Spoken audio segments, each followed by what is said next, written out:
சொன்ன, மகளே உனக்கு தெரியுமா, ஒரு சிற்பி சிற்பம் செதுக்குகிறான், ஒரு கல்லை கொத்துகிறான்.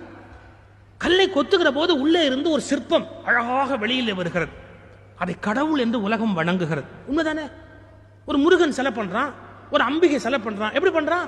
கல்ல கொத்திக்கிட்டே வரான் சிற்பி. உள்ளே இருந்து ஒரு முருகன் வருது, உள்ளே இருந்து ஒரு அம்பாள் வருது. எல்லாம் கணத்துல போட்டு கும்பிட்டுக்கிறான்.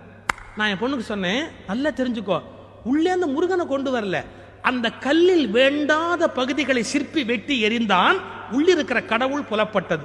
அதுபோல் நமக்குள் வேண்டாத பல விஷயங்கள் இருக்கின்றன. அவற்றை வெட்டி எறிகிற போது கொஞ்சம் வலிக்கும் என்று எனக்கு தெரியும்.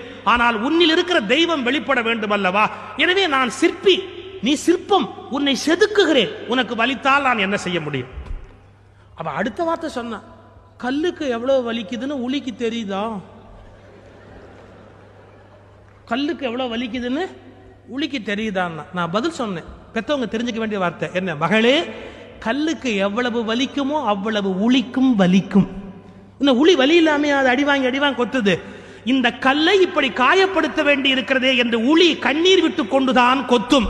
உன் ஒவ்வொரு அழுகையும் எனக்கும் வலிக்கிறது என்றாலும் நாளை நீ தெய்வமாவதற்காக இந்த கொத்துவதை இந்த சிற்பி ஒருபோதும் நிறுத்த முடியாது. பிள்ளைகளை கண்டிப்பதற்கு பெற்றோர்கள் தயங்கக்கூடாது. பாசத்தால், அளவு கடந்த பாசத்தால், கண்மூடித்தனமான பாசத்தால், ஒரே பிள்ளை பெற்றிருக்கிறோமே அதற்கு கண்ணீர் வருமே, அதற்கு வருத்தம் வருமே என்று கண்டிக்க வேண்டிய காலத்தில் பிள்ளைகளை கண்டிக்காதவர்கள் கடைசி காலத்தில் தண்டிக்கப்படுவார்கள். கண்டிக்க வேண்டிய காலத்தில் பிள்ளைகளை கண்டிக்காதவர்கள் கடைசி காலத்தில் தண்டிக்கப்படுவார்கள். திருதராஷ்டிரன் சொல்றான் சார்.